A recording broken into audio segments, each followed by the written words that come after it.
और आज विश्व रंगमंच दिवस है। इस दिन को दुनिया भर के रंगकर्मी पूरी धूमधाम से मनाते हैं। इंटरनेशनल थिएटर इंस्टीट्यूट की पहल पर शुरू हुई इस दिवस ने थिएटर के विकास में अहम भूमिका निभाई है। हालांकि OTT के आने के बाद रंगमंच में कई तरह के बदलाव भी दर्ज किए गए हैं।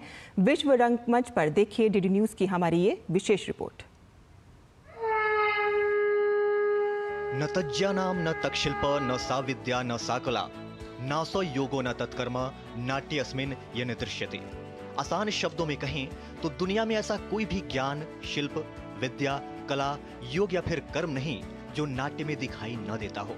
हालांकि जब पूरी दुनिया धूमधाम से 63वां विश्व रंगमंच दिवस मना रही है, तब रंगमंच के सामने सबसे बड़ी चुनौती अपनी प्रासंगिकता को बनाए रखने की है।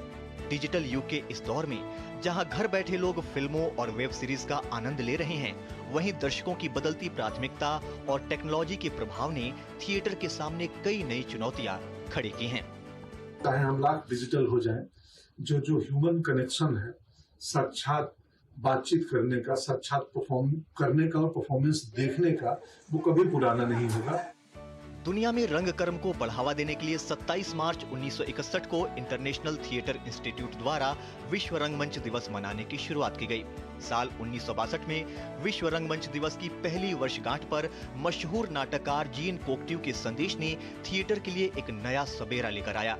कोक्ट्यू के संदेश को 50 से अधिक भाषाओं में अनुवाद किया गया और सैकड़ों पत्रिकाओं में प्रकाशित किया गया, जिसके बाद नाट्य प्रदर्शनी में अप्रत्याशित वृद्धि दर्ज की गई। वहीं इस वर्ष ग्रीक नाटककार थियोडोरोस टेर्जोपोलोस ने विश्व रंगमंच दिवस पर सामाजिक चेतना और एकता को बढ़ावा देने में थिएटर की भूमिका पर जोर दिया है।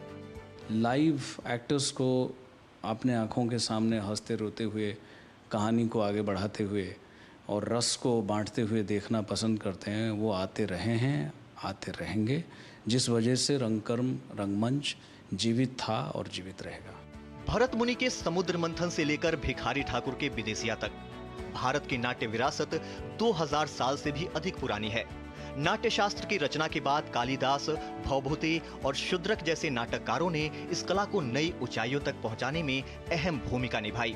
चेखव की चेरी का बागीचा हो, शेक्सपियर की ओथेलो या फिर हबीब तनवीर की चरणदास चोर, दुनिया का हर एक रंगमंच सामाजिक बदलाव का साक्षी रहा है। जो OTT है उसे जो कच्चा माल जो प्रोवाइड कर रहा है वो सबसे ज़्यादा हम प्रोवाइड कर रहे हैं, थिएटर वाले प्रोवाइड कर, थिएटर इंस्टीट्यूशंस, थिएटर ग्रुप्स वो प्रोवाइड कर रहा है।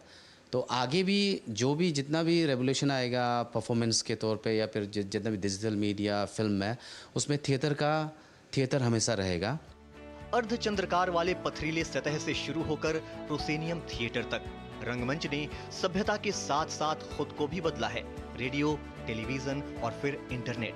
पिछले कुछ दशकों में रंगमंच ने तकनीक के भी कई रंग देखे हैं। हालांकि रंगमंच की असली शक्ति हमेशा से उसके जीवंत अनुभव में रही है।